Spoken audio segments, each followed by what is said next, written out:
are you free to express a wide range of emotions? So not just your happy emotions, but also anger, sadness, frustration, even at times when that sadness and frustration is related to your partner's behavior. Because that's the thing that can happen in kind of more toxic or more dysfunctional situations as well, where like I'm not allowed to be sad if it's related to something that you did in the past. I'm not allowed to be angry if it's related to an action that you took that actually hurt me, you know. But if your partner is able to make space for that, then that's different. Welcome to the Multiamory podcast. I'm Jase. I'm Emily. And I'm Dedeker. We believe in looking to the future of relationships, not maintaining the status quo of the past. So whether you're monogamous, polyamorous, swinging, casually dating, or if you just do relationships differently, we see you and we're here for you.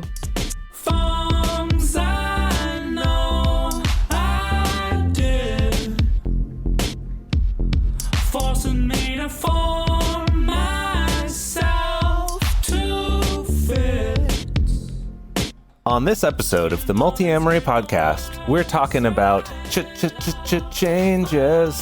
We're talking about I knew you were going to do that. I didn't even write it that way. I knew you were going to do that. Do you want him to organically. change, Dedeker? Do you want him to change from the way that he is? Oh, no. I don't.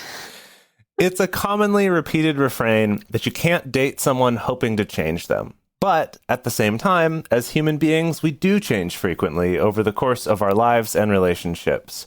Today, we'll be talking about when it is or isn't reasonable to expect change in your partner and how to tell if someone who has promised to change is actually following through with it. Yeah, I feel like that's just, again, more low-hanging fruit of relationship advice about, you know, don't date someone or marry someone hoping that they're going to change down the road because they're probably not. Yeah. Yeah. I don't think that it's reasonable necessarily to just think that, yeah, you can change someone, although so many people out there, probably myself included in relationships, thought that maybe I could do it. Yeah, I think it's interesting, too, because there's sort of two parts to it. There's one is the person going to change or not? And like, what's reasonable to change, which is what we're talking about in this episode. But I think with that advice, there's that second piece of now you're committing to something before the change that's important to you. And I think I do agree with that, though. I do think that's pretty key. If this is something you believe they can change and you think they will, let's have that happen first before you end up in any extra legal entanglements with this person, like marriage or a lease or adopting a pet or having a child. Extra legal, doesn't that mean like outside the terms of this contract? Supplemental, what are you talking about? legal, not extra legal, one word. You could just say legal, just legal. It's just legal. Additional legal. There we go. Okay, there you go. Additional legal entanglements with this person, yes. So what kind of situations arise in life that could make us expect a partner to change in some particular way? Well, at the beginning of a relationship, often we are just like in the throes of intense NRE.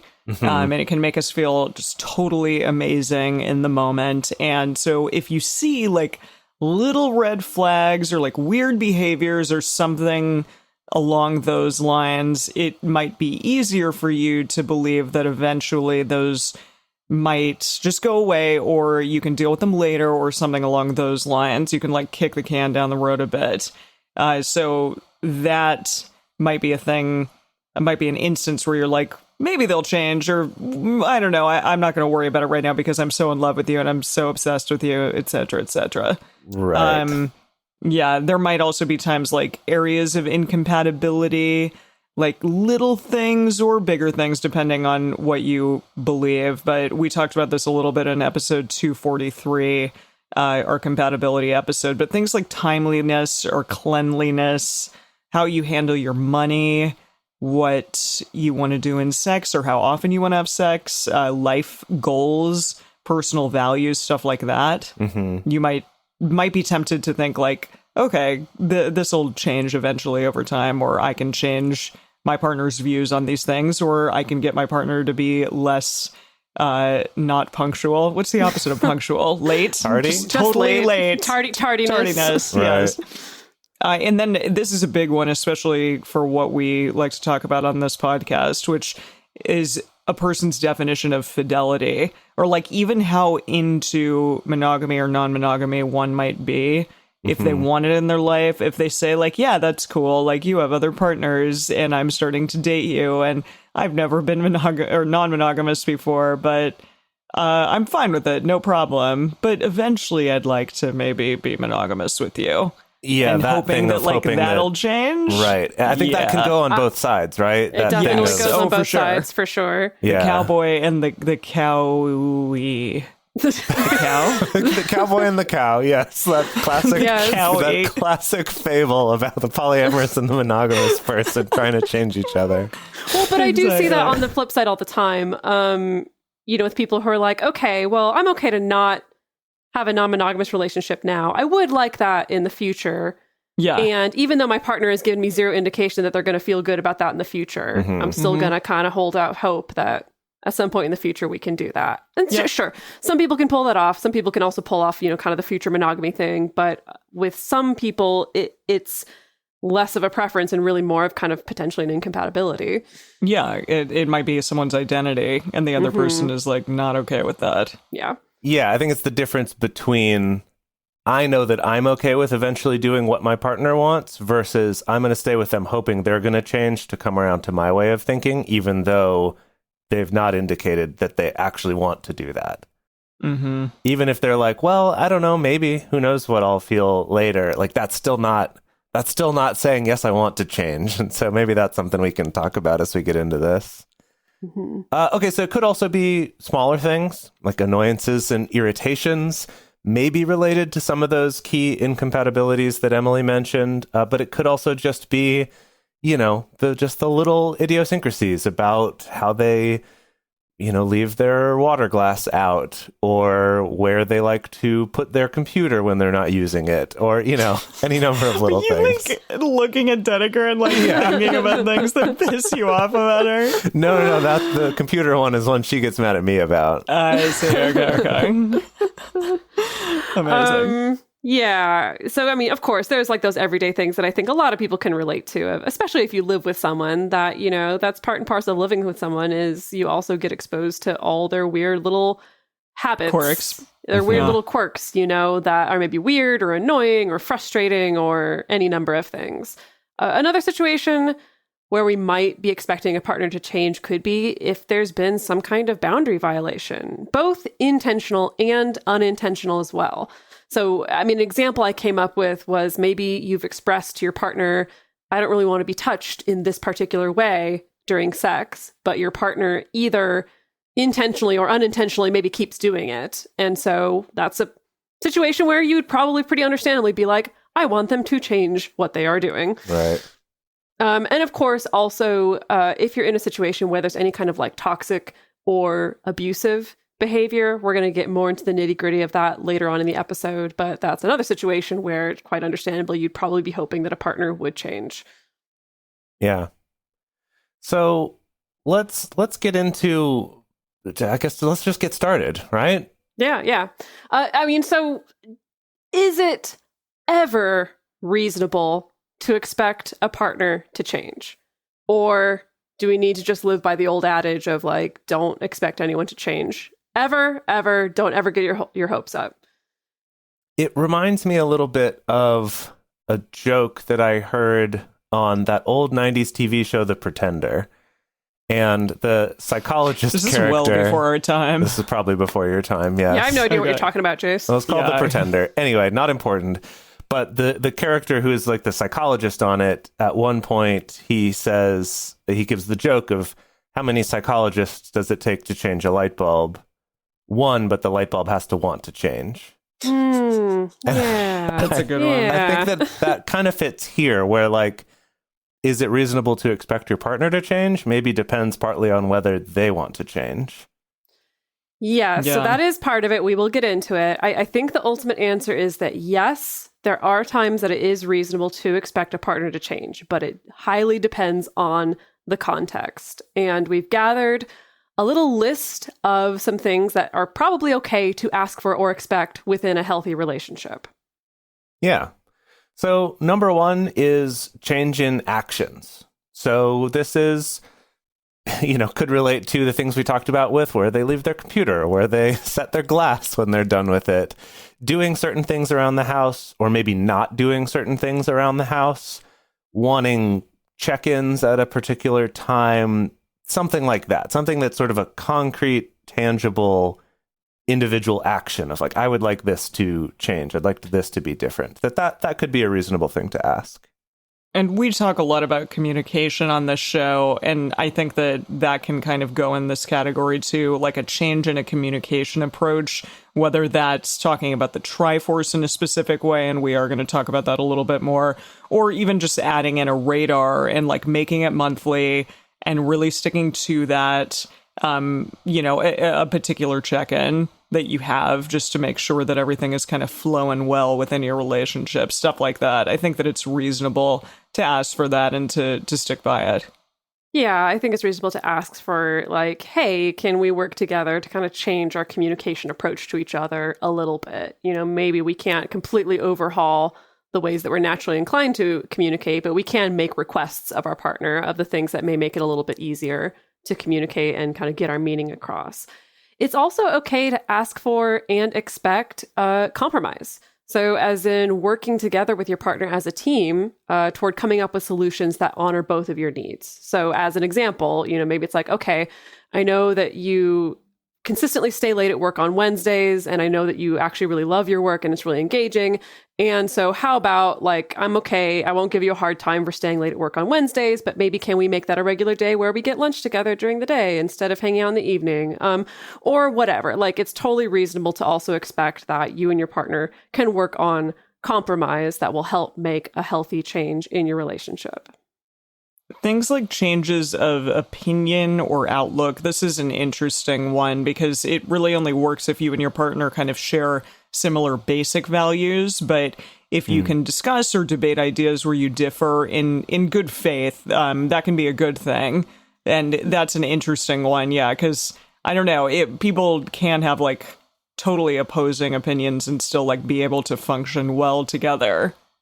Yeah, and again, it gets a little fuzzy when it's kind of like, well, what counts as sharing similar basic values? That's something you kind of have to figure out. But I think about something like, honestly, if I'm in a relationship with someone who has a basic value of like, I think monogamy is the most stable relationship structure and all relationships should be moving towards that, our relationship's probably not going to work out super great. Like neither of us are going to be able to change each other's opinion on that necessarily.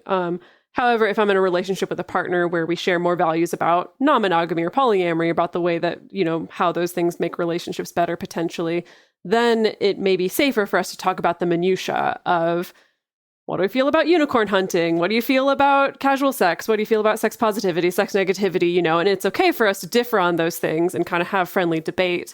And it's okay that over the course of a relationship, maybe we do change each other in that in a certain extent. I mean, I definitely know that in my healthy relationships, they've been really influential in kind of changing my perspectives on a wide variety of things. Yeah, absolutely. I definitely think when it comes to those things within polyamory, like kitchen table versus more compartmentalized or things like that it's definitely affected by the people that I'm with. In a good way, just my opinions will change, seeing how that relationship works with them, seeing how they do relationships. So yeah, I definitely agree with that one. But yes, if I were dating someone monogamous, they're not going to convince me to go, oh yeah, that's actually what monogamy. I want. Yeah, cool. That's sort of the fundamental part doesn't match. Yeah. And helping your partner make changes of things that they're really motivated to make, in a way that they want to really be helped and supported, that's a good thing. That's a thing that we can strive to do for our partners and for ourselves. So something like if your partner's really motivated to go back to school and they do something like ask for your help getting paperwork together or your advice on something, you can definitely do that. It doesn't mean that you have to be like their parent or their college counselor or something. Pushing them like every step of the way. But if you can help them in that change, if you can help them in that goal, then that's a really positive thing for your relationship. I could see this also applying to something where say your partner really wants to make some other kind of life change. Like, I want to be, I don't know if this is a weird example, but become more of a morning person or something like that. And maybe you're excited about that too, because you're a morning person and you would like for your schedules to line up a little bit better. Then yeah, absolutely. That seems reasonable to hope for and expect that change, since it's something they also want to change, as opposed to it being something you want to kind of impose on them. It goes back to the light bulb wanting to change thing. Yeah. Absolutely. Yeah. And again, I'm going to say it again. We're going to be kind of a broken record on this one, but it just needs to be said that yes, if there is directly harmful behavior happening, toxic behavior, abusive behavior, it is totally reasonable to ask for and hope for a partner to change that. But let's switch gears and talk about the areas where maybe it's not okay to ask a partner to change or expect that a partner changes. And so again, I'm going to throw this in there. We're going to be a little bit of a broken record on this until the end of the episode. But again, if you're in a relationship where there's toxic, abusive behavior, directly harmful behavior, addictive behavior, maybe, it's totally acceptable that A, either you leave that relationship, or B, you expect major change on this front, or both. Porque no los dos. But let's switch gears and talk about where it's not okay to ask for or expect your partner to change. And I think the first thing out the gate is expecting your partner to change their personality traits. So for instance, you know that you have this extroverted partner who just really gets a lot of joy out of socializing, but you really wish they would just learn to be okay with staying home all the time. They have to right now. Oh boy. Well, yes. But you know what I mean. Yeah. But I could see that even applying, during lockdown times, is I wish my partner would stop being so extroverted. Stop with the Zoom calls. Yeah, stop calling everybody all the time. Well, I was going to say, so they can stop being so frustrated and upset during lockdown. I just want them to have a better time. So maybe if they just changed their personality to not be someone who needs so much social interaction. Yeah, my partner's really happy right now that we're all locked down, and he's like, I'm loving this. I'm such an introvert. And I'm like, I gotta get out. I gotta get out of here. Yeah. Another one is changes in something like how your partner dresses all the time. This one, I feel like my hope is that this is less of a current concern for people today. I'm sure it still is sometimes, but I get the impression that from marriage advice books and things like that from generations past, that this was a much more common concern of generally, specifically, a husband dictating the way that his wife would dress.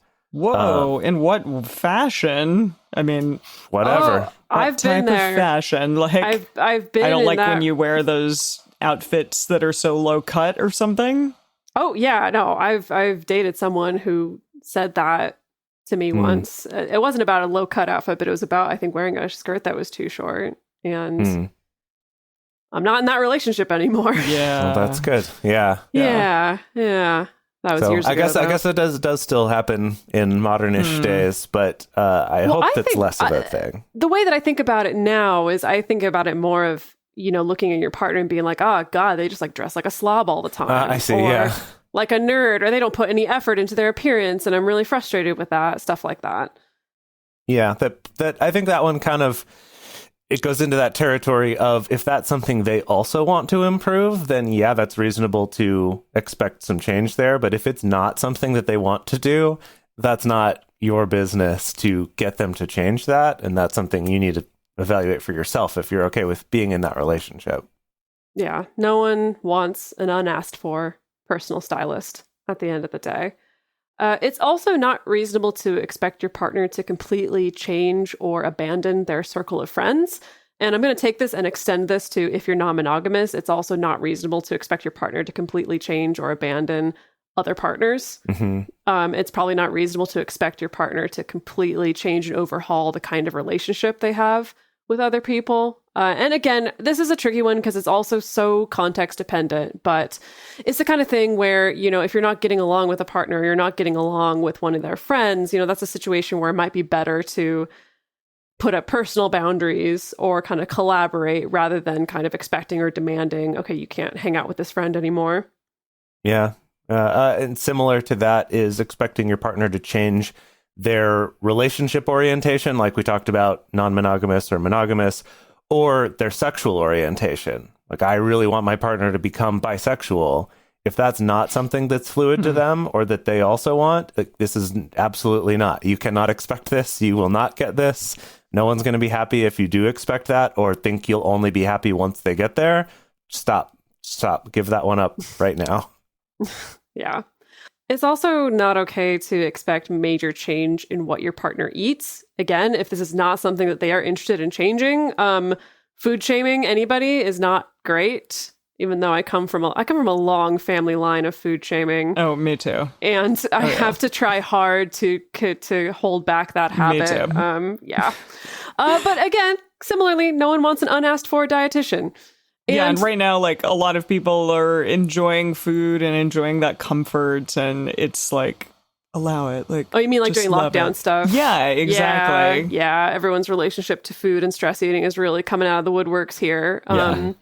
But yeah, and related to that is also, it's probably not okay to ask for or expect major change in how their partner takes care of their body. And this is a hard one for some people, but like, we really do have to respect people's bodily autonomy, because to add it to the list, no one wants an unasked for personal trainer also at the end of the day. All of Dedekers are really just about unasked for professionals.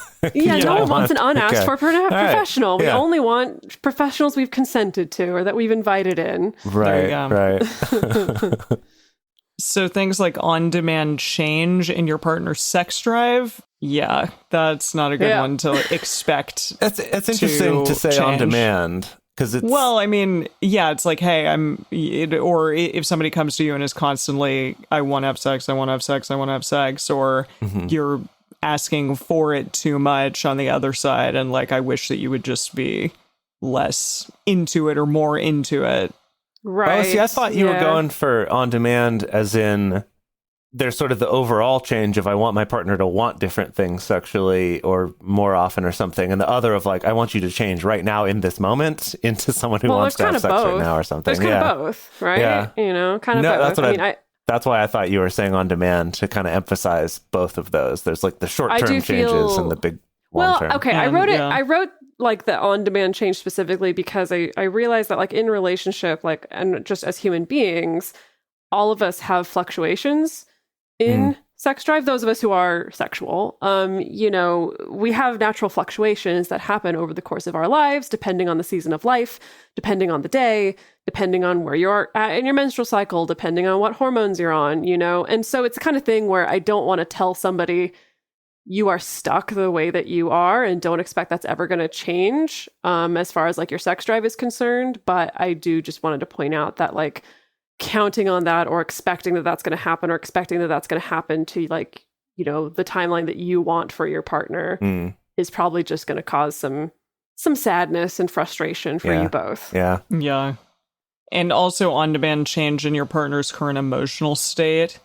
Even, if that emotional state is happening for maybe a period of time, to just say like, hey, you need to buck up, like get over it or something along those lines. Like, that's not okay.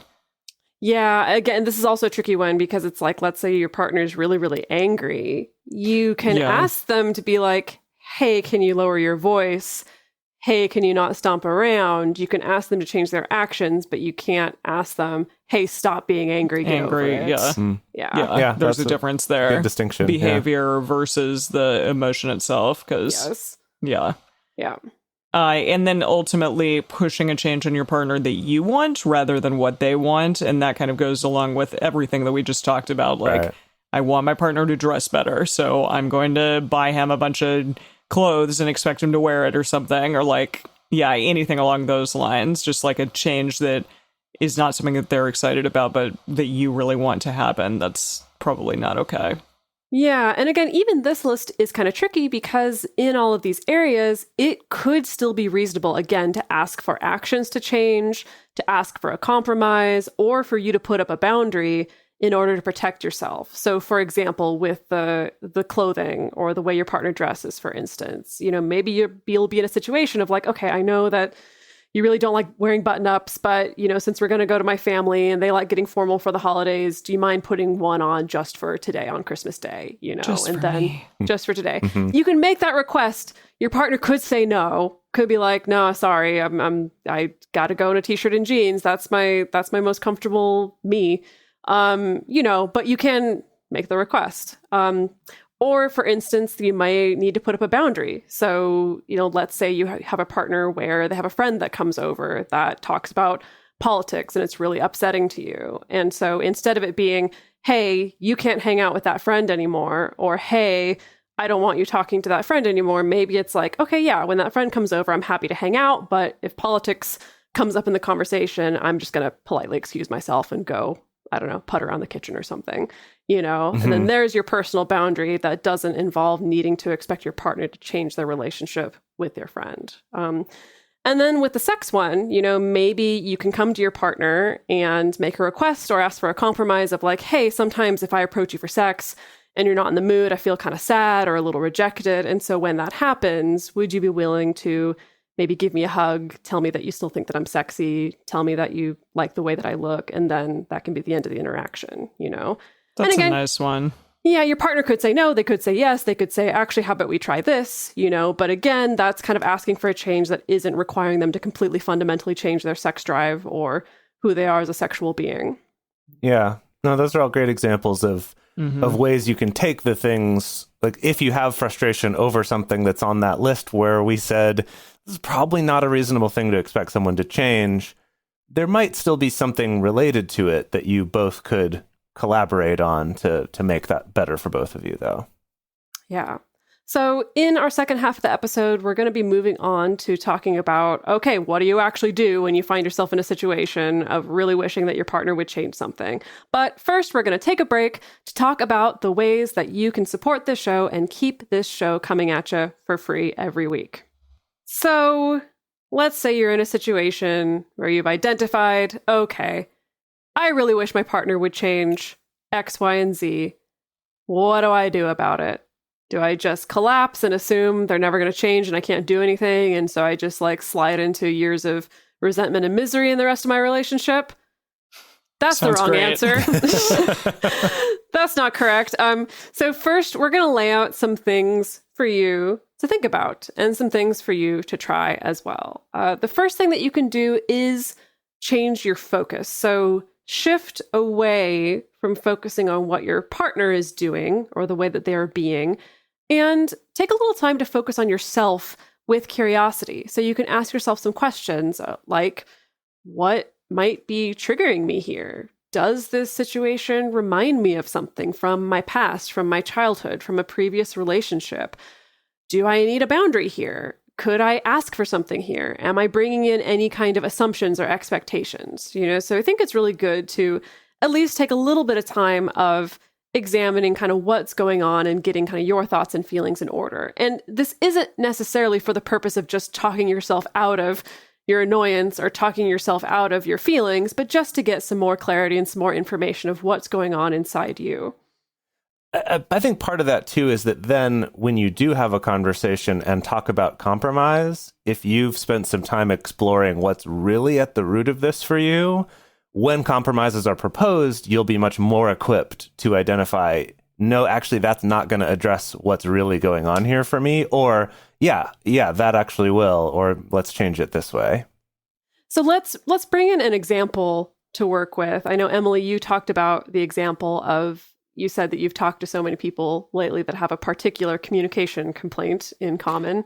Yeah, so it's funny because we created the Triforce of Communication specifically for this, but I've had various colleagues at work who are men who come and talk to me about their girlfriends and how their girlfriends are constantly upset when they come to them about a problem, and then the men go and like tell them, oh, well, you should do X, Y, and Z thing. You should do this, this, and this, and like calm down about this, whatever.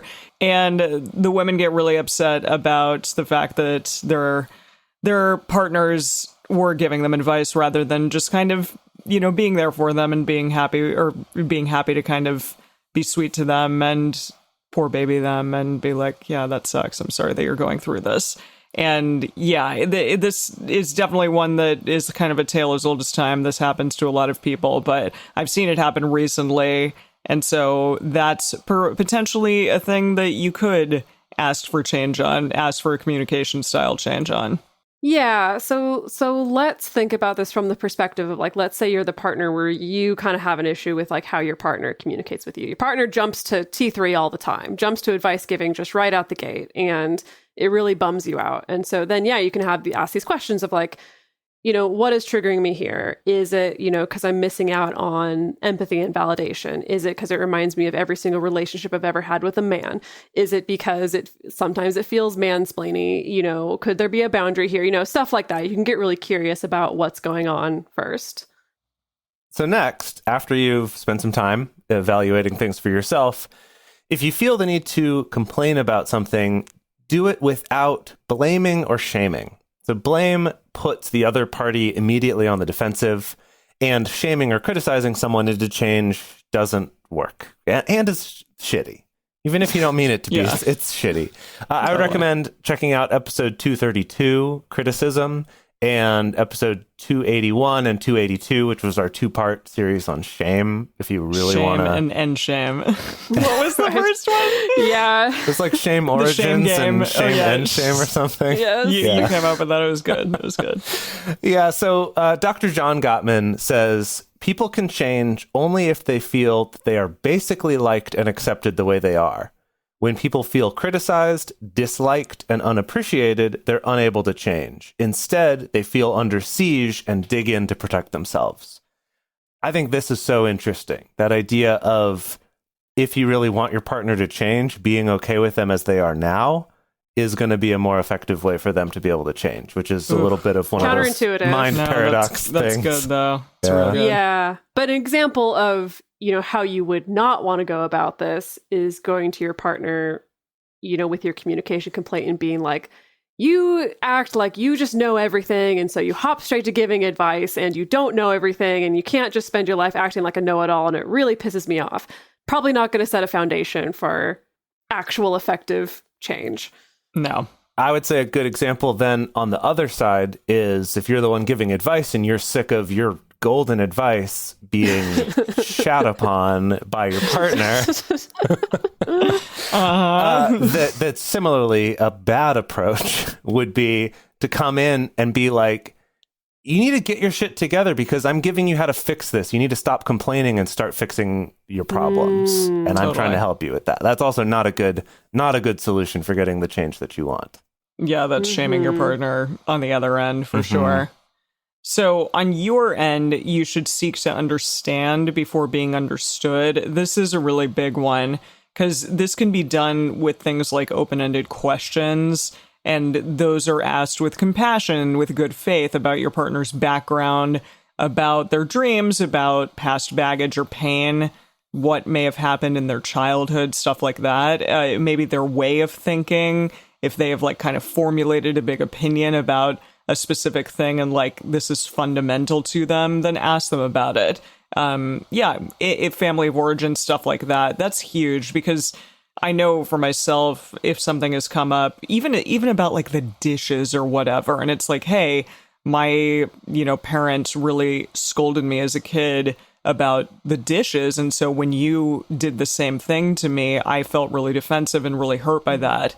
Like just knowing that little nugget of advice or like that nugget about their past can completely change the way that you react to your partner in the future. Yeah, the way that I imagine this playing out with our little example scenario is, maybe you go to your partner and you explain, hey, the other day when I was talking about this difficult relationship situation and you hop straight to advice, it was kind of hard. Like I realized that actually I kind of just wanted empathy and holding and yada, yada, yada.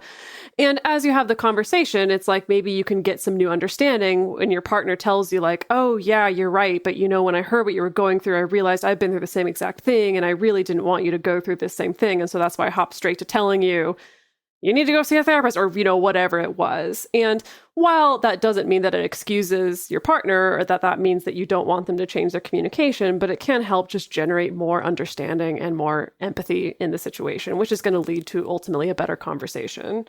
And again, it's doing more to prepare yourself for when you have the conversation about what can we do, what actions could we take together, what compromises could we make, by having more information, similar to examining yourself so you know if a suggestion or compromise will even solve the problem for you, but also knowing, is this a reasonable compromise to suggest that could work for them? Like if you have a better understanding of why this is an issue for them or why they believe or do something different from how you do, that can also, again, help. It's just arming you with better tools to be able to have a good compromise, something that's not only going to work, but is also going to be satisfying to both parties.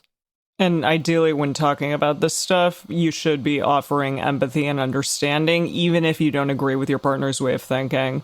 That's definitely a big one, because you still may be like, I think they're wrong. But hey, like I appreciate you telling me this, and this gives me some new data points for the future. Yeah. And we highly recommend, for opening up this conversation, any kind of conversation or discussion about change or raising a grievance or anything like that, is using what the Gottmans call soft startup or softened startup. So again, as in, instead of going straight on the attack or going straight to the criticism, it follows this super simple formula, which is just, I feel X about Y, I need Z from you. And it sounds so simple, maybe too simple. But when you're in a situation where you're really pissed off, or there's a lot of feelings, or you're feeling really scattered, this is a great simple formula to just start with. So just as a place to start. Let's apply it to our example. Great. I feel upset when you jump to giving me advice every single time. I need love and understanding and empathy from you, not advice. Okay, well, my relationship coach wants to jump in there and get all nitpicky about the details. Okay, fine. By all means, Dedeker. No. Okay, sorry. No, Emily, that was great. I'm gonna just tweak it a bit. I'm just gonna tweak it a little bit, because I'm a little bit worried that, like, by using the words every time, you might be sabotaging. Oh, did I say that? I didn't even hear myself say that. Sorry. Yeah. I should know better. So yeah, you got it. You're on the right track. Yeah. That's all. I just want to make sure that we're not sabotaging any listening. Yeah, I don't like saying always and never and every time and stuff like that. So my bad. Yes. You're right. Good job, teacher. You're right. So maybe also I feel frustrated and unappreciated when I try to be helpful and give advice, and you just tell me that that's not what you want, or you get mad at me for it. I need to feel heard and appreciated.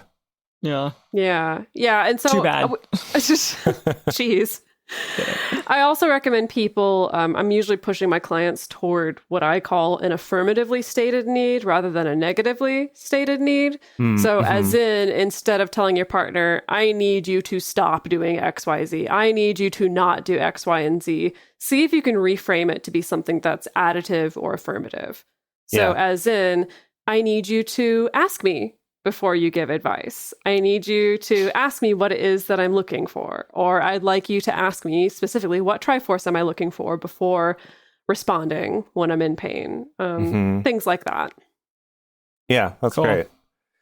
And so now that we're armed with this information, we can come together and look for areas of compromise. Where can we be flexible?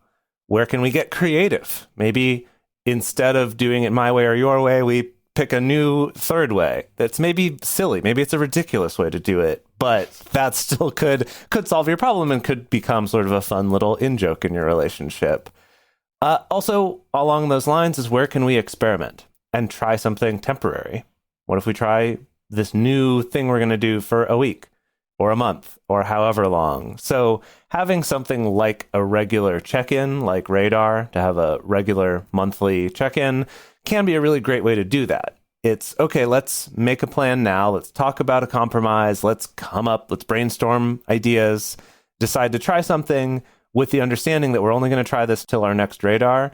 And then we're going to reevaluate and go, wow, that really worked. This ridiculous thing where we said, now whenever we're going to load the dishwasher, we're going to spin around 3 times first just to break up our patterns. Suddenly it works and it becomes this silly little ritual that we do. Or I hated that. That just made me so much more mad because then I was dizzy while I was watching you load the dishwasher badly. This is terrible. Let's come up with something else. Jesus. Right? It really could be that outlandish because it's temporary. Because then you get to come back and go, okay, did it work? Did it help? Did it change anything? What did it help? What didn't it? Stuff like that. Yeah. All right. So what if my partner is engaging in behavior that is directly harmful, directly abusive, toxic, something like that? And we talked a little bit about what that could include, but things like consistent lying or cheating, whether you're non-monogamous or monogamous, breaches of trust, manipulation, emotional, verbal, physical abuse. We talked about addictive behavior, stuff like that as well. Things like this. So what if my partner is engaging in behavior like this?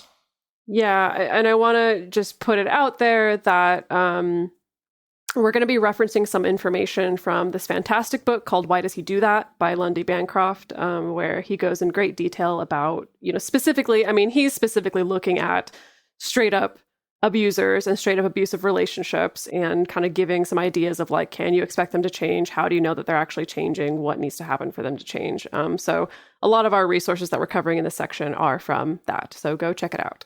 So first, to start out, one of our favorite multiamory isms is it's okay to break up.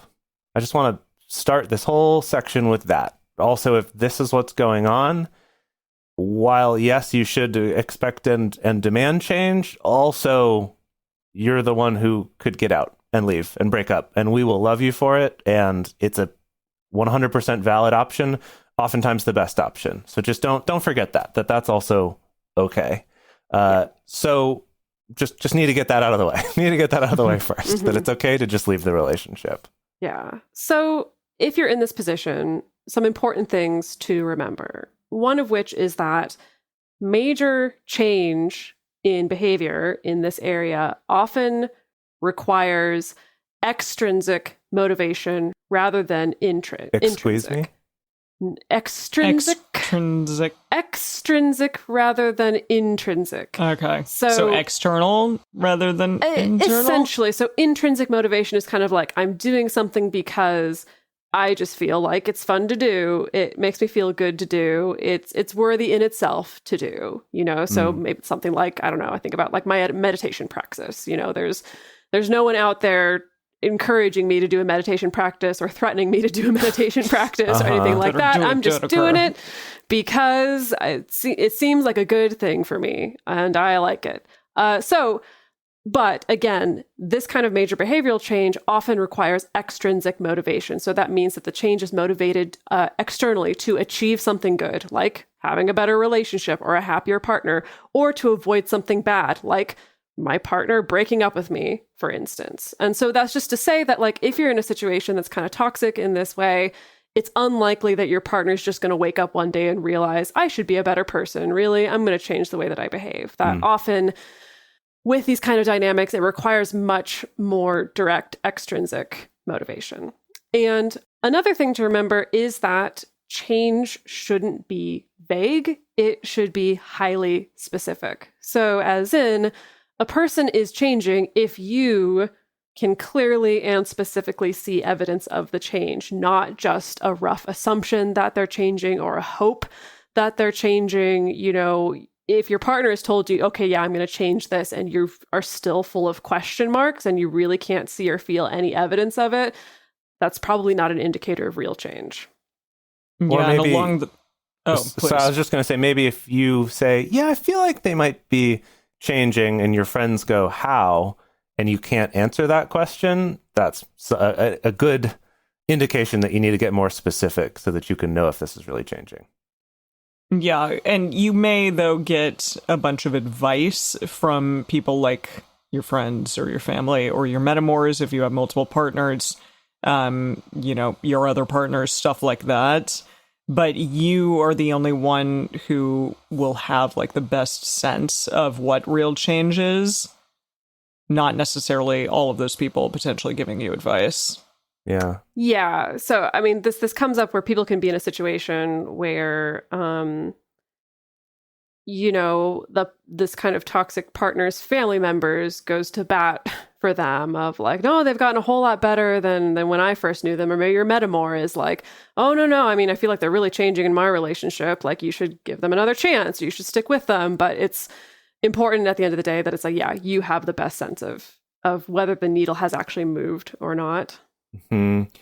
And related to that, if this person has not budged on this change for a year or 5 years or 20 years, and then finally makes one tiny little change, it can be easy to get too excited and think that this is real progress and the problem solved, even if it's not. So don't downplay your partner's efforts, but also don't believe that now full transformation has happened just because of this one positive interaction, this one instance of them changing the thing. Yes, it's good, but it's not the end. Okay, so let's talk about what you can do. So creating the context for change, which is more of, I think, like an internal thing specifically for you, like what can I do? I guess it's external and internal, because some of it is going to be outward, but yeah. But if you're the one who's wanting the change from the other person, then this is what you personally yourself can do. So you can be clear on your asks, on your boundaries, something like, I need you to speak with me with respect and with kindness, even when we disagree. Like, you need to not raise your voice or not slam your fist on the table or something along those lines. And if a verbal insult is directed at me during a conversation, I'm going to stop the conversation and leave the room. Like, that's a thing that you specifically can do in order to kind of make your ask happen, even if the person that you're with doesn't do what you want in the moment. You can leave the room and make that decision for yourself. That's also, I think, such a good example of boundaries, because I still see boundary used so often as something you're trying to enforce upon your partner, or something you just stand there and be like, hey, stop, keep going over my boundary. That the boundary is really something you do yourself. And I think this is such a great example too of specifying it beforehand. So then it's not, oh, the conversation got heated and you just ran off to pout because you couldn't handle it. It's, no, this has been clarified beforehand. This is a clear boundary. If this happens, I'm going to do this to take care of myself. And so like kind of, yeah, being very clear beforehand about the ask and about your boundaries. I think that's a really nice example of that.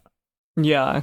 And then be clear on what your expectations are. So the treatment that you will tolerate, what you won't tolerate, in that something like you expect that both of us will put effort in to not using things like insults or name calling or put downs when we're in a disagreement. So that's like an expectation personally for yourself and for them. The term put downs just brought me back to elementary school. That's put downs. Did you get put down in elementary school? No, we had a lot of education in my school about not using put downs. But just that term put down was very much like what's a put down? Like, you're silly. Your hair looks silly. I don't know. Well, okay, the dictionary says it's a remark intended to humiliate or criticize someone. So yeah. Yeah. Hair looks silly. You're silly. Your hair looks silly, yeah. Nailed it. Jase just got a haircut, so no, it doesn't look silly. It looks good. Oh, thank you. Well done. Yeah. And then finally, focus on your own healing and strength. So if the change doesn't happen, maybe you're ready to move on. Maybe you're like, you know what? This is it. We're done here. And things like therapy, support systems, education on what's happening maybe with your partner or what's happening internally with yourself. Things like that can all be really empowering here. Yeah, a question I like to ask clients who are in like dysfunctional relationships is, I like asking people, how can you set yourself up so that even if you don't get the thing that you want from this person, you'll still be okay, so that you're not just purely hanging on to needing this particular change so that you're ready and in a good enough space that like if it doesn't happen, then you know that you can walk away from the relationship relatively unscathed or relatively whole feeling. Or at least safe. Yes. Yeah. Okay, so we've set the stage. Next is signs of real change. How can you tell? We said before, don't be vague about it. Look for specifics. What does that mean? So to go to our example before about even when we disagree, not using insults. Look for your partner doesn't belittle you or mock you, right? Look for an absence of those behaviors, or just seeing that they respect your opinion even when they disagree, even in those situations that normally would cause that to happen. And that you're able to talk about your complaints, to make your requests without fear of punishment for that, or backlash for that, or retaliation later, I think is another one. You are free to express a wide range of emotions, anger, sadness, frustration, etc., even when they're not related to your partner's behavior, that it's a safe place for you to have feelings that you have. Another sign of real change to look out for is, are you free to express a wide range of emotions? So not just your happy emotions, but also anger, sadness, frustration, even at times when that sadness and frustration is related to your partner's behavior. Because that's the thing that can happen in kind of more toxic or more dysfunctional situations as well, where like I'm not allowed to be sad if it's related to something that you did in the past. I'm not allowed to be angry if it's related to an action that you took that actually hurt me, But if your partner is able to make space for that, then that's different. Another indication that real change is possible is if there's a willingness to compromise and collaborate on solutions, that they're proactive in coming up with the solutions with you and collaborating and not just saying, okay, sure, whatever. And then seeing consistent and real effort being made toward making changes, or the action points that the two of you agreed on. If you can actually see the evidence, clear evidence that they are trying those things and that they're trying to enact them, that those are ways that you can tell that change could be possible and that it might be on its way. And we're also going to run through some misleading signs of change that may not actually be change, kind of like Jase was talking about earlier, that sometimes after it's been so long of a partner not compromising or not budging, and then they make one tiny little change, you can get excited and feel like, okay, everything's different now, when that maybe is not the case. So along those lines, it could be, maybe your partner tones down the bad behavior, but in that vacuum, there's no good behavior coming in either, so it can be like, sure, okay, fine. I won't raise my voice. I won't use insults. I won't, fight in this particular way, but I'm also going to kind of disengage and detach. And I'm not going to fill that void with also like healthy communicative behavior. That's another really important thing to be looking out for. Related is kind of this idea of like, maybe the volume is turned down. So as in maybe your fights have less throwing things, yelling at each other, insults, maybe that's gone, but the words, the sentiments are still the same, like still harmful, that's again a risk of more abusive or toxic people. People with toxic or abusive behaviors going to therapy, sometimes either individual or couples therapy, as they can come out with kind of like a quote unquote softer, gentler toolkit where they can still be manipulative and cause harm and damage. If a partner is trying to tell you, I can change only if you can change, and now that can be a little bit tricky because sometimes this can feel a little bit like compromise. But the difference being that it's kind of like if your partner is kind of holding their behavior change hostage, essentially, or for ransom of, well, I'm only gonna tone down, using insults or dropping swear words or whatever, only if you stop seeing this particular partner, that's not an actual sign of real change. Or similarly, if you're getting the sentiment of, I can change only if you stick around to help me change. So as in, don't take a break, don't break up with me, don't take time to clear your head, like my change is dependent on you needing to be here. That's also a red flag. Yeah, because change does come from within. And maybe the two of you, maybe that's a distinction that might help, is that the two of you could compromise about what your goals are or what you would like behavior to be like, but doing the actual changing, each person does their own changing on their own. That's not something that like that example of, well, I can only make this change if you're here helping me do it. That's not a good sign, especially if, especially the more serious the bad behavior is. Also criticizing you for not recognizing the change. So their internal change should be enough proof, even if you don't see anything different. So saying something like, you know, I really hate the fact that you didn't see that I made this little change for you, or like I did the dishes one day or something, or I don't even know. Yeah, it's something along those lines, and that you have to call it out or like have a celebration every time one thing happens. Yeah, it can, if it's small and if it's internal and if it's something that you see happen over time and it really makes a difference, like that's a bigger thing. And if you're criticized for not calling it out, yeah, that's maybe an indicator that something's not actually happening. And then if your partner is nicer but still disrespectful and coercive, yeah. Reminds me of the volume turn down thing that Dedeker said. Exactly. Yeah. Well, it's also kind of related to cycle of abuse stuff of like a honeymoon period. Totally. You know, is that's so common that someone may suddenly be nicer or more romantic or more flirty or more tender. But if the change doesn't last, if that doesn't carry over even into the moments when we're in conflict and in disagreement, that's probably not an indicator of real change. Yeah. And finally, as we said before, and as we have said many times on this podcast, if it doesn't work, if change doesn't happen, and if you find yourself in a cycle of just bad behavior coming potentially from the two of you or from your partner, then it's okay to break up. Like, change may just not happen. And if you're asking for change and it doesn't happen over a period of time, you're perfectly, able to go and break up with the person. Do it. Just do it.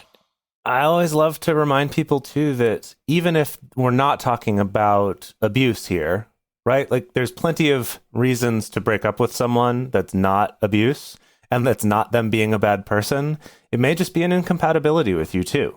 Even if we're talking about one of these sort of more just fundamental belief differences or lifestyle differences or something, it's also totally okay if you learn that that's not compatible to not be in that relationship. It doesn't mean that they're bad. They don't have to be wrong. You don't have to be wrong, but it's also okay to not be in that relationship anymore. And I know that that's hard. I know I say that and I make it sound like, oh, that's so easy. I get that that's hard, but oftentimes, I would say almost always in those situations, that's the best option for both of you, really, even if it might not feel like it at the time. So we're going to stick around for a bonus episode. We're going to be discussing a lot of different things, our theories about where lasting relationship change actually comes from, talking a little bit about power dynamics and who actually starts the change in relationships. So stick around for that if you are one of our Patreon subscribers. And we want to hear from all of our listeners. Do you think it is ever reasonable to expect a partner to change? Have you witnessed a partner change? Definitely check out our Instagram stories where we'll be asking some questions and you can weigh in on that. But also, the best place to share your thoughts with other listeners is on this episode's discussion thread in our private Facebook group or Discord chat. You can get access to these groups and join our exclusive community by going to patreon.com/multiamory. In addition, you can share with us publicly on Twitter, Facebook, or Instagram. You can email us at info@multiamory.com. Multiamory is created and produced by Jase, Lindgren, Emily Matlack, and me, Dedeker Winston. Our episodes are edited by Mauricio Balvanera. Our social media wizard is Will McMillan. Our production assistants are Rachel Shenowork and Carson Collins. Our theme song is Forms I Know I Did by Josh and Anand from the Fractal Cave EP. The full transcript is available on this episode's page on multiamory.com.